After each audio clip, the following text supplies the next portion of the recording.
Obrigado, pastora Sinara. Obrigado, pastor Evandro. Queria cumprimentar a igreja com a paz do Senhor. Amém? E uma boa noite também. É uma alegria, um prazer enorme para a gente estar aqui hoje. Sei que minha família já foi apresentada.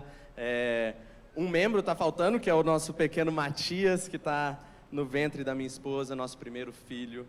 Nós estamos muito felizes com a chegada em breve dele, se Deus quiser. Meus irmãos, nós temos orado muito pela Missão Life Church. Nós temos colocado essa igreja em nossos corações, em nossas orações, em nossas reuniões. Nós estamos muito animados com a perspectiva desse curso que vamos começar em agosto. Meu pai, pastor Nelson, vai estar falando mais a respeito dela depois do culto. E claro, todos que tiverem interesse vão procurar a pastora Sinara, o pastor Evandro. E para dar continuidade ao nosso culto, eu queria que todos se voltassem para a palavra do Senhor. No Evangelho de Lucas. O Evangelho de Lucas, o terceiro livro do Novo Testamento, Mateus, Marcos, Lucas. No capítulo 19 será a palavra de hoje. Lucas 19, nós leremos a partir do verso 11. Lucas 19, a partir do verso 11. Hoje nas canções, a primeira canção que a gente cantou falava muito sobre a vinda do reino de Deus. E enquanto todos nós, com vigor, cantamos pela chegada do reino dele, esse texto de hoje, ele vai responder: quando que o reino vem? Será que o reino vem imediatamente? Foi a pergunta que Jesus recebeu. E a gente vai ver e ouvir qual a resposta que ele deu para essa pergunta. Lucas capítulo 19, versículo 11 diz assim: enquanto ouviam essas coisas, Jesus passou a contar-lhes uma parábola, porque estava perto de Jerusalém e o povo pensava que o reino de Deus ia se manifestar de imediato. Ele disse: um homem de nobre nascimento foi para uma terra distante para ser coroado rei e depois voltar. Então chamou 10 dos seus servos e lhe deu 10 minas. Ele disse: façam esse dinheiro render até a minha volta. Os seus súditos, ou seus cidadãos, porém, o odiavam. Por isso enviaram uma delegação para lhe dizer: não queremos que este homem seja nosso rei. Contudo, ele foi feito rei e voltou. Então mandou chamar os servos a quem dera o dinheiro, a fim de saber quanto tinham lucrado. O primeiro veio e disse: Senhor, a sua mina rendeu outras 10. Muito bem, servo bom, respondeu o Senhor. Por ter sido fiel no pouco, governe sobre 10 cidades. O segundo veio e disse: Senhor, a sua mina rendeu 5 vezes mais. O Senhor respondeu: também você encarregue-se de 5 cidades. Então veio outro servo e disse: Senhora, aqui está a sua mina. Eu a conservei guardada em um pedaço de pano. Tive medo porque o Senhor é um homem severo, retira o que não depositou e colhe o que não semeou. O Senhor respondeu: eu julgarei com suas próprias palavras, servo mau. Você sabia que eu sou um homem severo, que tiro o que não pus e colho o que não semeei? Então por que não confiou o meu dinheiro ao banco? Assim, quando eu voltasse, eu receberia com juros. Em seguida disse aos que estavam ali: tomem dele a mina e deem-na ao que tem 10. Senhor, disseram, ele já tem 10. Ele respondeu: eu digo a vocês que a todo o que tem será dado, mas a que não tem, até o que tem lhe será tirado. Quanto àqueles meus inimigos que não queriam que eu reinasse sobre eles, trago-nos aqui e os matem na minha frente. Senhor, nós chegamos diante da Tua palavra, Deus, querendo ouvir a Tua voz. Que o Senhor fale conosco, Deus. Guia-nos pela Tua palavra e ensina-nos, ó Pai, em nome de Jesus, amém. Irmãos, qual foi a sua primeira conquista na vida? Qual foi a sua primeira realização pessoal? O que foi a primeira coisa que abriu o seu apetite por coisas significativas na vida? Normalmente essas coisas começam bem cedo. Talvez foi o seu primeiro passo firme quando você era criança. A primeira garfada, a primeira palavra certa. Primeira vez que você fez um amigo na escola. Primeira vez que você fez o seu dever de casa sozinho. Eu não sei para você, mas para mim tudo começou quando eu consegui pela primeira vez subir no meu berço e descer do outro lado em sucesso. Pousei e fui correndo direto no quarto dos meus pais, falei com minha mãe com orgulho do que eu havia feito. Aquilo iniciou uma trajetória na minha vida. Eventualmente, esse nosso crescente desejo por independência nos levou a buscar coisas ainda mais significativas na vida. Como fazer Enem para entrar naquele curso que a gente quer. Ou comprar uma casa maior para uma família em expansão. Ou se voluntariar para servir na igreja de alguma forma. Quanto mais a gente via que conseguia fazer coisas significativas, mais a gente buscava novas responsabilidades. Administrar as coisas que Deus ia nos dando. Isso nos trazia alegria, seja quanto crianças, como também como adultos. A razão por que isso nos traz alegria, irmãos, é porque nós fomos criados para isso. Para buscar responsabilidades e influenciar o mundo à nossa volta de alguma forma. Na criação, Deus fez homem e mulher à sua imagem. E Ele os mandou sujeitar e dominar a terra. Deus compartilhou sua responsabilidade sobre o mundo conosco, para que imitássemos Ele, na forma que Ele sujeita o mundo, com generosidade, com justiça, com compaixão. É com esse propósito que Deus criou a humanidade, e foi com esse propósito que Ele estabeleceu o seu povo. Mas na época de Jesus, no texto que lemos, o povo de Deus não tinha liberdade suficiente para fazer o que eles foram chamados a fazer. Afinal, eles estavam sob a dominação do Império Romano. Nesse regime, a religião deles era marcada por líderes corruptos. Eles eram oprimidos por impostos abusivos. Eles eram maltratados por soldados violentos. É como se todas as promessas de Deus tivessem caído por terra. Eles nunca conseguiriam viver como embaixadores de Deus na terra se as coisas continuassem assim. Será que alguém aqui hoje consegue se colocar no lugar desse povo? Será que você consegue sentir o desapontamento deles? É muito frustrante, não é mesmo? Quando a nossa vida não se torna nem de longe tão significativa quanto a gente pensava que seria. Quando aquele diploma que era para ajudar a gente a mudar o mundo, só leva a desemprego. Quando aquele sonho por uma família maior só resulta em infertilidade ou divórcio. Quando aquele desejo de servir na igreja gera nada mais do que frustrações. A gente se pergunta, o que é que aconteceu com toda aquela responsabilidade que eu sonhava assumir? O que aconteceu com o domínio e autoridade que Deus me chamou como parte do povo dele a exercer? Era isso que o povo de Deus se perguntava, desde que eles voltaram do exílio, desde que eles foram dominados por Roma. Mas agora diante deles está um homem, que parece ser a resposta para todas as perguntas dele. Deus havia prometido pelo profeta Daniel, que ele enviaria um rei chamado o Filho do Homem. E o Filho do Homem receberia um reino eterno, um reino que traria restauração para o povo de Deus. Se a gente ler antes no Evangelho de Lucas, a gente verá que desde o capítulo 9, Jesus tem estado em viagem para Jerusalém, a cidade de onde os reis de Israel julgam.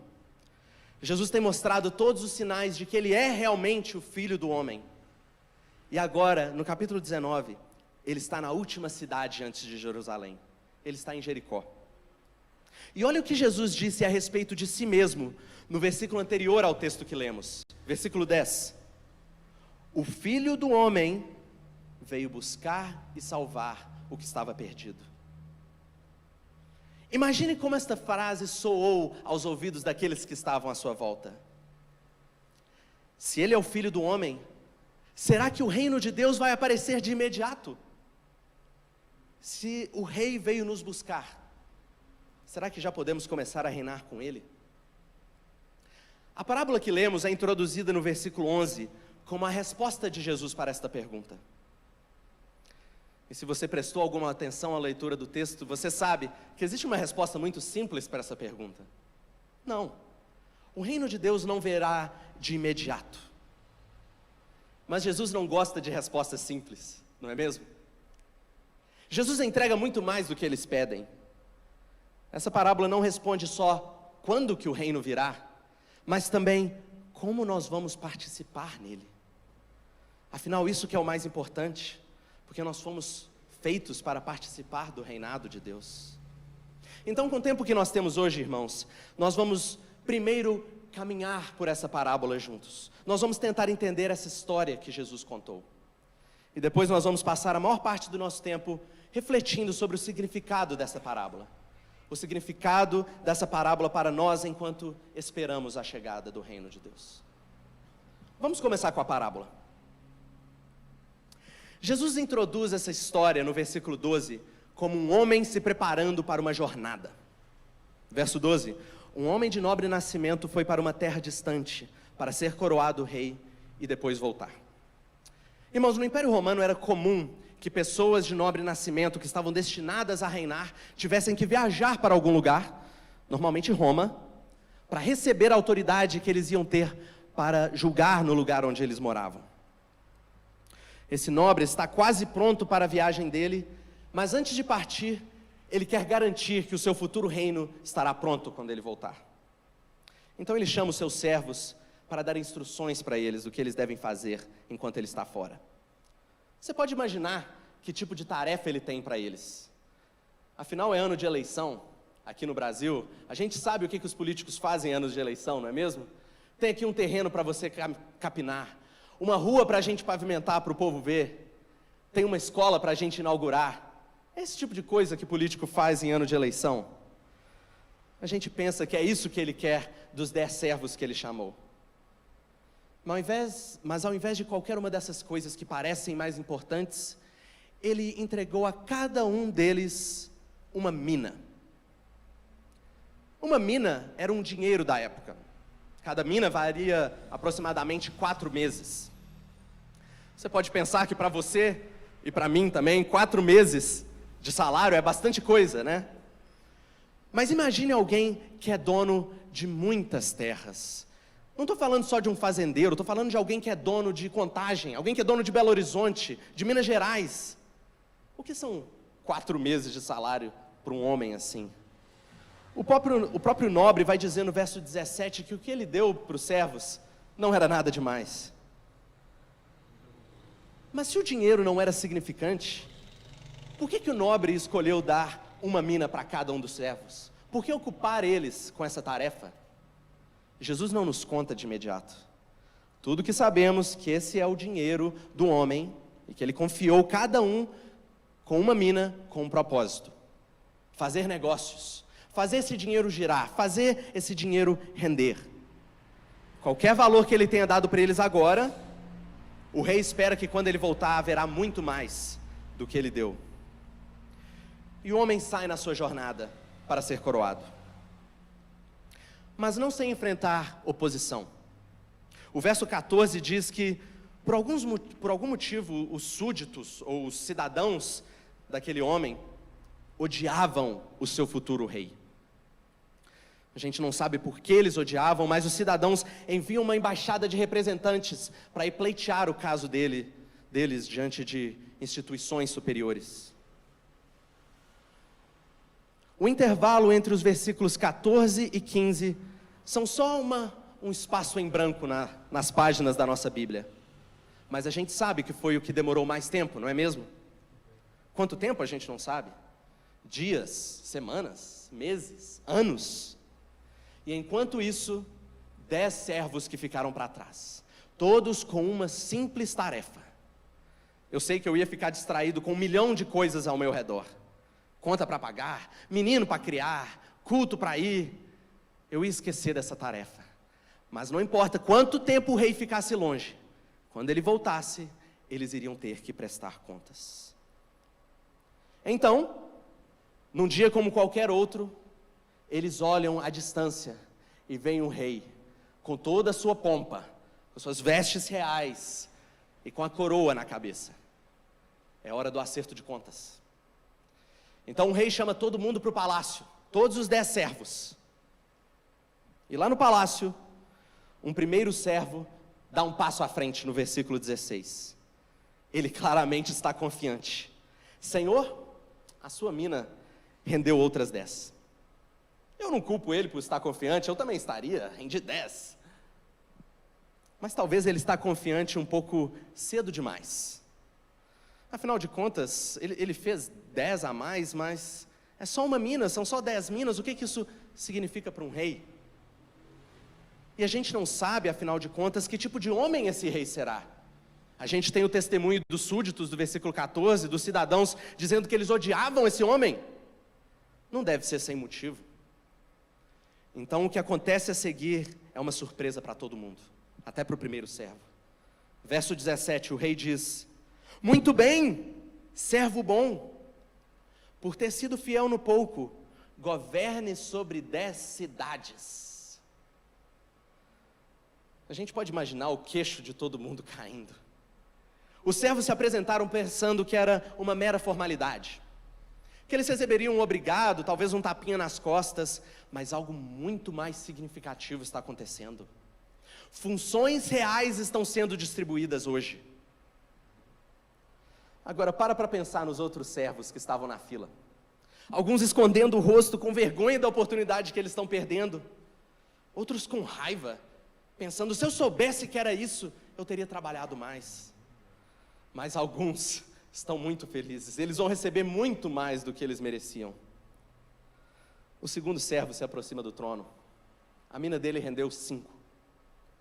Então o rei diz na maior naturalidade, versículo 19, também você, encarregue-se de 5 cidades.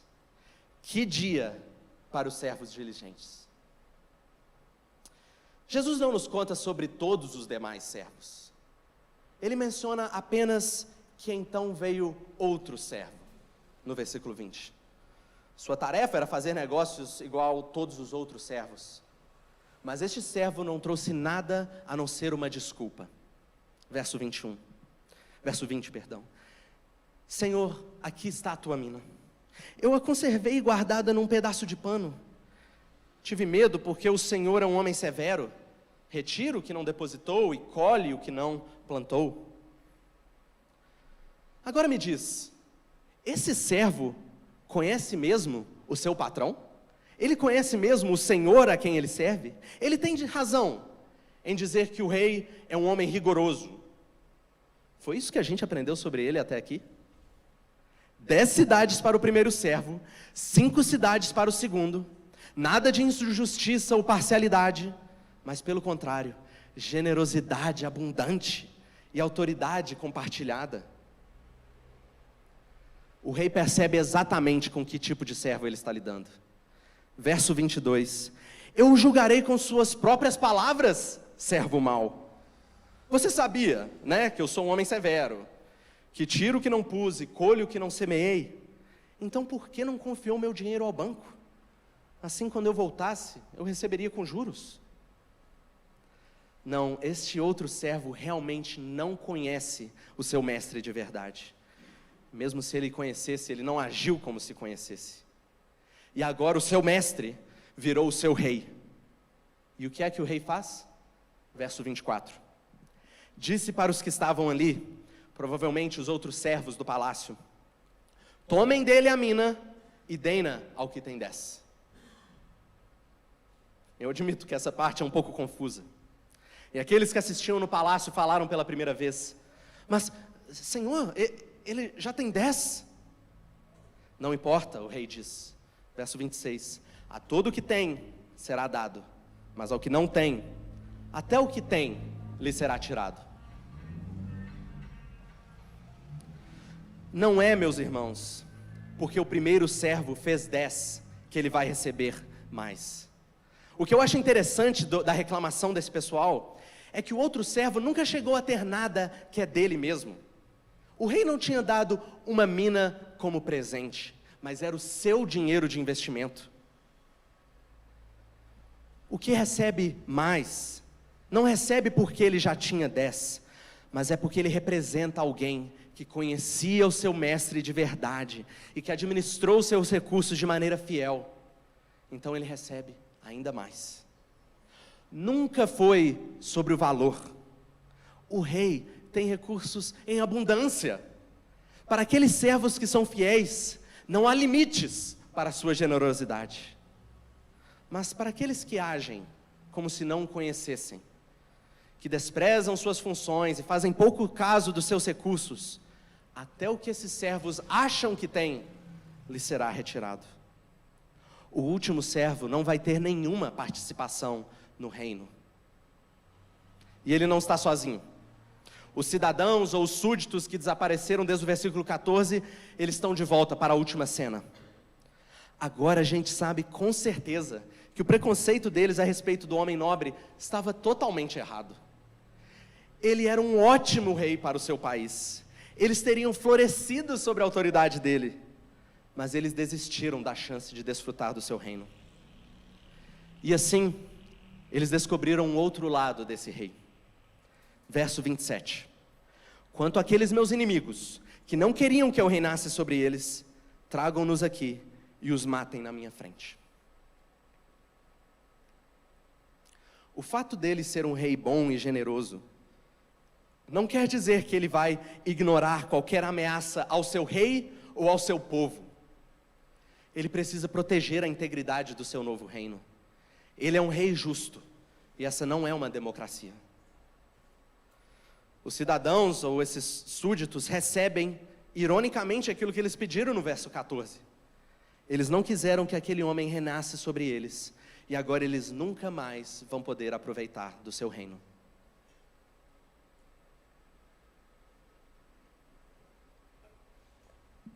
Esta é a parábola. Mas afinal, qual o significado dessa história? Por que aqueles discípulos naquela época precisavam ouvir isso? E por que nós precisamos ouvir essa história hoje? O fato é, meus irmãos, que Jesus não está simplesmente interessado em dizer o tempo do seu retorno, o tempo que o reino vai aparecer. Ele quer que os seus discípulos, tanto naquela época quanto hoje, orientem suas vidas ao redor das realidades do seu reino. Jesus não está dizendo somente quando o reino virá, que era a pergunta deles no versículo 11, mas ele está respondendo aquela pergunta implícita que eles tinham e que todos nós carregamos até hoje. Como faremos para viver os propósitos pelos quais nós fomos criados? Como é que nós vamos reinar com Deus? Então, com o tempo que nos resta, nós vamos ver como essa parábola nos mostra o que acreditar sobre o reino de Deus, que tipo de servos Jesus está nos encorajando a ser, e contra que tipo de resposta Ele quer nos advertir. Algo para acreditar, algo para encorajar e algo para advertir. Irmãos, isso é o que devemos acreditar ao ouvir essa parábola. Jesus veio primeiro para ser coroado e Ele voltará para reinar. Jesus veio primeiro para ser coroado e Ele voltará para reinar. Irmãos, muitos pensavam que a vinda do Filho do Homem significava que Deus iria remover todas as forças malignas do mundo, que Ele iria trazer paz e prosperidade para o povo de Deus. E embora Jesus não negasse isso, Ele adicionou uma nova camada para as expectativas das pessoas. A vinda do Filho do Homem tem 2 estágios. A primeira vinda de Jesus foi para receber o reino dele, e a segunda será para reinar nesse reino. Agora que Jesus está se aproximando de Jerusalém, essa expectativa está se tornando cada vez mais clara. Na cruz nós veremos sinais da sua coroação em todos os lugares. Desde a placa que estava escrito Jesus, Rei de Israel, Rei dos Judeus, até ao ladrão do lado dele na cruz, que disse: lembra-te de mim quando entrares no teu reino. Jesus está chegando em Jerusalém para sofrer, morrer, ressuscitar e entrar na sua glória para receber a sua coroa. E queridos, Jesus cumpriu a sua missão. Ele derrotou nossos maiores inimigos na cruz. Ele derrotou o pecado, Ele derrotou a morte, Ele derrotou o poder de Satanás sobre nossas vidas. Ele derrotou nossos inimigos de tal modo que todos os que creem nele já podem começar a fazer parte do seu reino de amor. Mas este reino ainda não foi plenamente realizado. A gente vê isso ao nosso redor todos os dias, não é mesmo?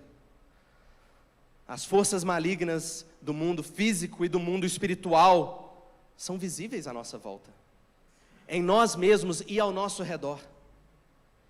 A primeira vinda de Jesus foi só o primeiro estágio do reino de Deus, mas não é o último.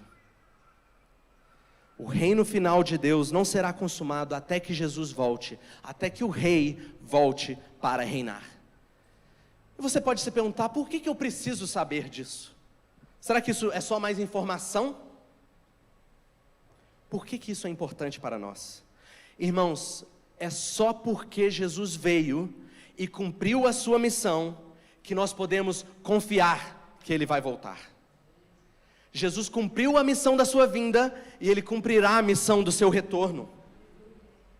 Irmãos, em um mundo em que não podemos confiar em ninguém, às vezes nem em nós mesmos, Jesus é confiável. No mundo em que somos fracos, Jesus é forte. Em um mundo que só leva à morte, Ele está vivo. Ele está vivo. Ele está vivo. E Ele está vindo. Queridos, nós vivemos entre duas fases. Entre o versículo 14 e o versículo 15. Nós vivemos entre a sua primeira e a sua segunda vinda. Vivemos em ardente expectativa da sua volta, cantando Maranata. Ora vem, Senhor Jesus.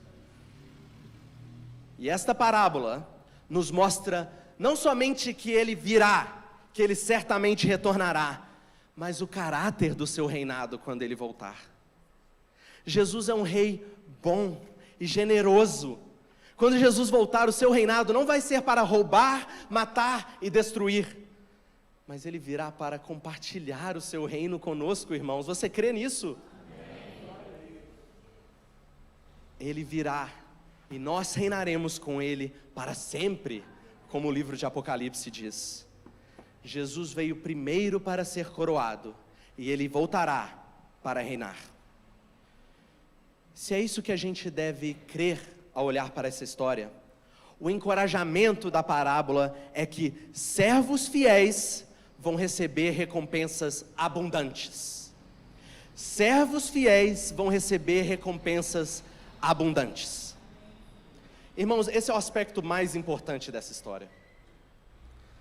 Nessa parábola, todos os servos receberam uma tarefa: administrar fielmente o que o rei confiou a eles. E ele deu a cada um a mesma coisa, e a mesma quantidade de dinheiro, uma mina para cada servo. Não é assim que acontece na nossa vida, não é? Não são todos os servos de Jesus que recebem a mesma quantidade, ou a mesma qualidade de coisas. Deus não dá a todos a mesma coisa. Então o que será que o nosso Mestre Jesus nos confiou, enquanto Ele ainda não volta, e como nós podemos ser fiéis com aquilo que Ele nos deu? Eu quero sugerir algumas categorias para a gente pensar a respeito, para popular a sua mente com essa mina que cada um de nós recebeu. Uma coisa óbvia que Jesus confiou a cada um de nós para administrarmos fielmente é o próprio dinheiro, não é mesmo? O Evangelho de Lucas tem muito a dizer sobre o dinheiro. Nós sabemos que o mundo e tudo que está nele pertence a Deus, mas Ele nos permite administrar um pouco destes recursos por um tempo. Alguns mais e alguns menos, não é mesmo? E uma boa administração dos recursos financeiros que temos recebidos de Deus é parte do nosso serviço a Ele. Nós servimos a Deus com o nosso dinheiro ao separar quantias frequentes para a igreja e para os necessitados, estando disposto a ir além do planejado, se Deus colocar isso no nosso coração. É porque Ele foi generoso conosco primeiro, que nós podemos ser generosos com as pessoas à nossa volta. Isso é parte do nosso serviço a Deus. Nós servimos a Deus com o nosso dinheiro também, sendo fiel com o nosso pagamento de impostos. A gente não dá a César o que é de César só quando César é do nosso partido, ou só quando César deixa de ser corrupto. A gente dá a César o que é de César porque Jesus nos mandou. Nós somos seus servos. Uma administração fiel do nosso dinheiro também significa prover para a nossa família. Tanto no dia a dia quanto no futuro, de acordo com a provisão e a sabedoria que Deus dispensou a nós. E fazer isso tudo enquanto a gente confia no Senhor para o nosso sustento. E não no nosso emprego concursado, no nosso banco renomado, nos nossos investimentos diversificados. A gente confia no Senhor. Mas Deus nos tem confiado coisas além do dinheiro. Ele nos confiou muitos relacionamentos, por exemplo. Pessoas que são feitas à imagem de Deus, sobre quem Ele nos permite uma medida de influência. Para servir a Deus ao amar essas pessoas. E essa influência vem com uma responsabilidade. Um administrador fiel dos relacionamentos dados por Deus respeita as pessoas que estão acima dele em autoridade. Essa pessoa honra e demonstra misericórdia e compaixão com aqueles que estão abaixo dela em autoridade. Ela recebe o estrangeiro com hospitalidade. Ela ama o próximo com facilidade. Até mesmo relacionamentos difíceis são partes do nosso serviço a Deus. Se você tem inimigos, pessoas que te odeiam, Deus tem te dado um papel até neste relacionamento. Ore por eles. Trate eles como seus amigos ao invés de seus inimigos. Não dê a eles nenhum motivo para te odiar. Isso será um bom serviço a Deus e um testemunho do seu caráter. Uma outra categoria que eu quero que vocês pensem a respeito são dons espirituais. Assim como os servos da parábola receberam uma mina cada pessoa que começou a seguir a Jesus já recebeu pelo menos um dom espiritual. Um poder ou uma habilidade da parte do Espírito de Deus para contribuir na edificação da igreja. Isso que é um dom espiritual. Queridos, esse ajuntamento está repleto de pessoas que foram enriquecidas com vários tipos de dons. Alguns dons de ensino, alguns dons de serviço. Você pode pensar que servir na igreja é para outros. É para a pastora Sinara, é para o pastor Evandro, é para os músicos. Mas, se você é um seguidor de Jesus, Ele te deu pelo menos um dom e uma igreja onde esse dom é útil. Então, ao invés de tentar descobrir qual é o seu dom, como se fosse um plano de carreira, qual que é a carreira que eu vou seguir aqui na igreja? Irmãos, busque qual é a necessidade da sua igreja. E o que quer que Deus tenha te dado, use aquilo para servir a sua igreja. É assim que você usa os dons de Deus. Já outros de vocês até querem servir, mas só com algo mais assim, especial. Você pode aspirar a ser um pastor, por exemplo. Ótimo. A Bíblia diz que é uma excelente coisa aspirar. Mas até lá, se esforce para ser um exemplo para as pessoas ao seu redor, mesmo sem o título oficial de pastor. Você pode desejar liderar o grupo de mulheres, mas até lá, discipule uma mulher que chegou na igreja. Você pode querer ser fiel no muito, mas primeiro, seja fiel no pouco.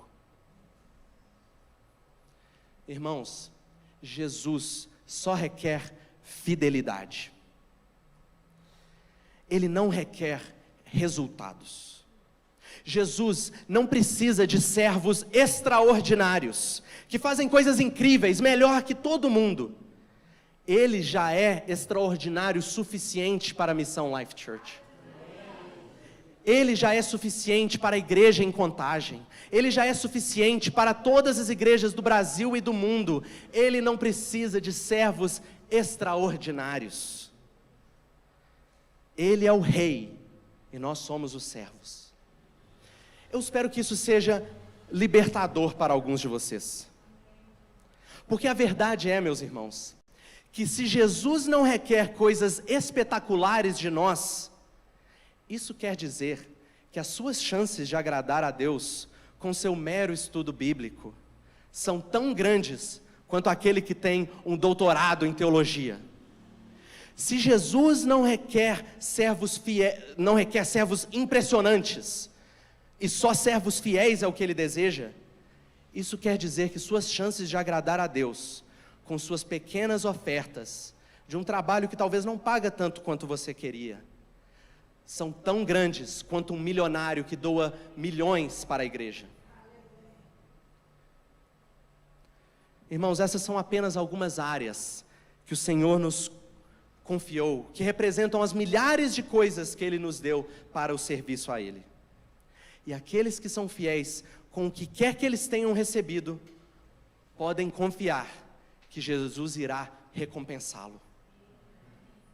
Não baseado na significância dessas obras aos olhos do mundo, mas baseado na fidelidade com que foram feitas para o reino e pelo poder do Espírito. E qual é a recompensa? A recompensa é que nós vamos reinar com Jesus quando Ele voltar. É sobre isso que a parábola que Jesus contou, é sobre esse assunto que a parábola trata.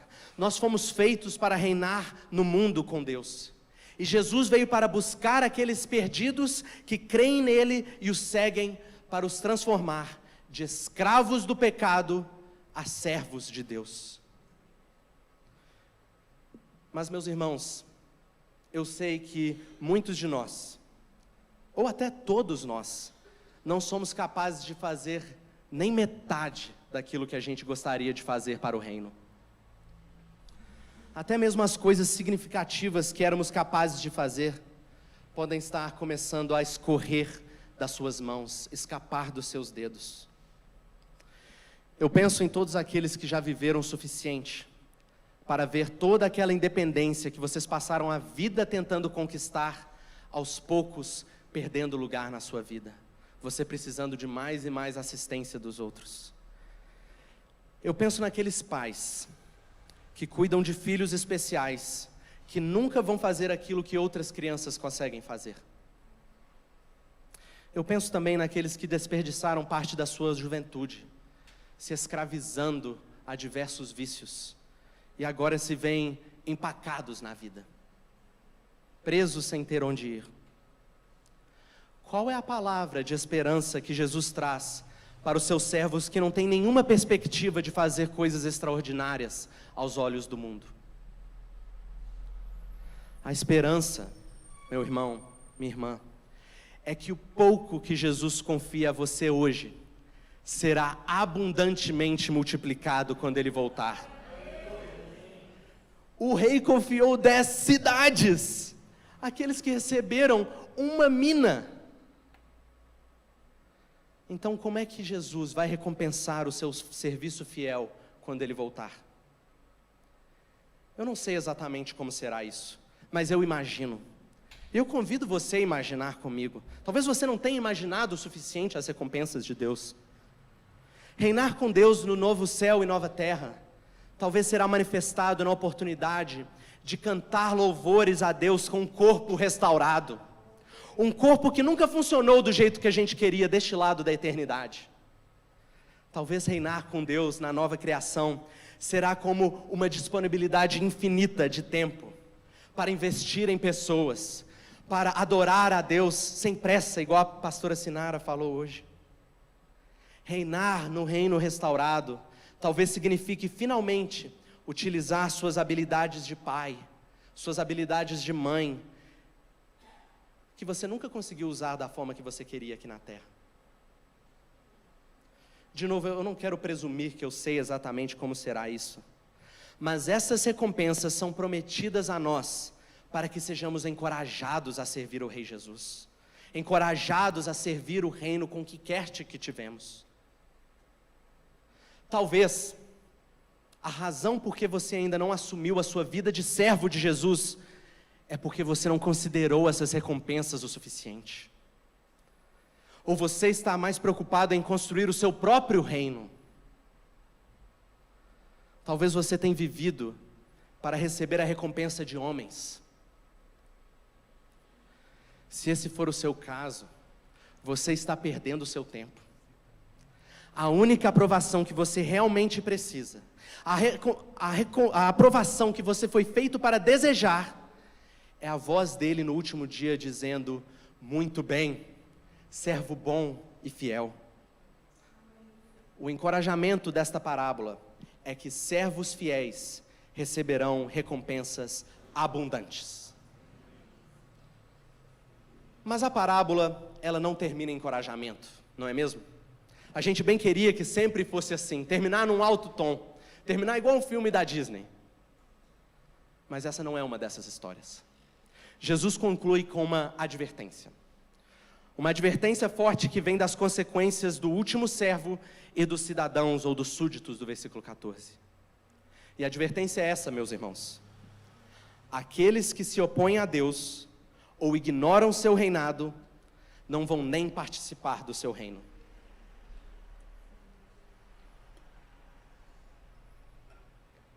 Aqueles que se opõem a Deus ou ignoram seu reino, não vão nem participar dele.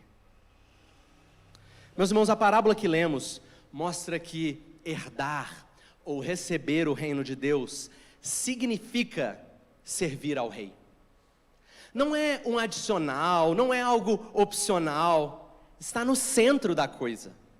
É por isso que nem os cidadãos que opuseram ao rei, ou o servo que ignorou sua tarefa, vão ter qualquer parte no reino dele. É isso que o rei quer dizer no versículo 26, quando ele diz: ao que não tem, até o que tem será tirado. Perceba comigo que o último servo foi chamado de mau no versículo 22, e é por um motivo. Ele não quis participar no serviço ao seu mestre, enquanto o mestre estava fora. Se o servo realmente conhecesse seu mestre, ele saberia que o seu rei queria somente o bem para ele. Que como rei, o mestre queria recompensar os seus servos e não oprimi-los. Que ele queria compartilhar e não tomar. Mas o último servo não conhecia de fato o seu rei. Queridos, se nós entrarmos e habitarmos essa história como Jesus está nos chamando a fazer, nós veremos que não podemos dizer que estávamos perdidos e fomos achados se não participarmos da nossa função de servos. Jesus disse repetidas vezes ao longo dos evangelhos que muitos dirão naquele dia: Senhor, Senhor, como se o conhecessem como tal, mas ele responderá: eu nunca vos conheci. Agora, eu não sei onde você está no seu relacionamento com esse Jesus que faz demandas tão altas sobre a sua vida. Talvez essa advertência seja mais uma razão para reforçar um ódio que você secretamente nutre contra Deus. Talvez você se identifique com os cidadãos ou súditos dessa parábola e você está dizendo: tá vendo? É por isso que eu enviei uma embaixada para impedir que ele fosse rei. Olha como ele é violento. Se este for você, eu quero te convidar a reconsiderar. Reconsidere essa advertência como parte, de novo, da bondade de Deus. Preste atenção, o Senhor ainda não voltou. Ele está sendo paciente com você. Ele está chamando para parar de resistir de uma vez e aceitar o seu amor e sua identidade como servo.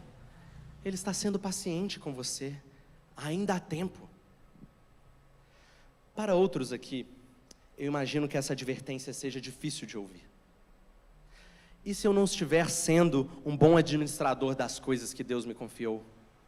Será que eu ainda vou participar do seu reino? É aí, meus irmãos, que nós devemos nos lembrar daquilo que nos dá segurança na presença de Deus. Lembre-se do contexto dessa passagem. Jesus deixou bem claro no versículo 10: o Filho do Homem veio para buscar e salvar o que estava perdido. Irmãos, nós não nos salvamos a nós mesmos. Jesus nos salvou ao morrer na cruz e resgatar a gente do reino deste mundo para nos transportar ao seu reino. Nós somos encontrados por Jesus quando recebemos Ele pela fé. e não por obras. Nenhuma condenação há para aqueles que estão em Cristo Jesus, amém? Irmãos, nós não podemos servi-lo o suficiente até nos tornarmos servos. Não é assim que funciona. É por isso que quando encontramos os personagens dessa história, eles já são servos. A gente não sabe como eles chegaram a merecer este título, tão quanto a gente não sabe como que eu fui merecedor de ser chamado servo de Deus. Nós recebemos o amor de Cristo de graça, somente pela fé. Mas a realidade que essa parábola aponta é que nossas vidas evidenciam nossa fé ou a nossa falta de fé. Aqueles que creem recebem uma vocação, eles se tornam servos, não é uma escolha. Nós nos tornamos servos e somos encorajados a administrar o que quer que Jesus nos confiou pelo poder do Espírito Santo. Se nós escolhermos ignorar esta vocação, nós mostramos que não cremos de fato, mostramos que não conhecemos o nosso Rei. Essa advertência é para te dizer que se você não quiser engajar com o serviço do seu mestre agora, você não vai participar do seu reino quando ele voltar. Aqueles que se opõem a Deus ou ignoram o seu reinado, não vão nem participar do seu reino. Ainda assim, que tipo de rei é esse que a gente acabou de conhecer? Jesus é um rei generoso, não é mesmo? Um rei paciente. Ele está mais do que disposto a nos perdoar e nos equipar para servi-lo como devemos. Então vem até Ele, meu irmão. Vem até Ele, minha irmã. Não é tarde demais para recebê-lo como seu rei e assumir a sua função de servo. Queridos, da mesma forma que Jesus veio, um dia Ele voltará. Ele voltará para reinar com seus servos fiéis. Nós que aceitamos seu chamado para servi-los nessa criação, iremos reinar com Ele na nova criação. E foi isso que Ele planejou desde o princípio. Enquanto Ele não chega, Jesus nos deixou essa parábola. E com ela, uma pergunta que cada servo de Deus deve responder: o que você vai fazer com aquilo que Ele te confiou? Queridos irmãos, enquanto vocês esperam por Jesus, vivam como servos fiéis e vocês reinarão com Ele para sempre. Senhor meu Deus, nós te agradecemos pela Tua palavra, Pai. Agradecemos porque não merecíamos ser chamados de servos. Agradecemos porque o Senhor está nos chamando para o Teu reino e o Senhor está nos preparando para Ele com esse tanto de coisa que o Senhor nos confiou. Alguns mais e alguns menos, mas todos receberam alguma coisa, Pai. E o Senhor não está buscando quebra de recordes. O Senhor não está buscando milionários. O Senhor não está buscando pessoas que vão fazer coisas extraordinárias. O Senhor virá para buscar os Teus servos fiéis. Que pelo Teu Espírito e pela Tua graça o Senhor nos capacite a sermos encontrados fiéis. E aumente em nós o desejo, o ardente desejo pelo Teu reino e pela Tua recompensa. Em nome de Jesus. Amém.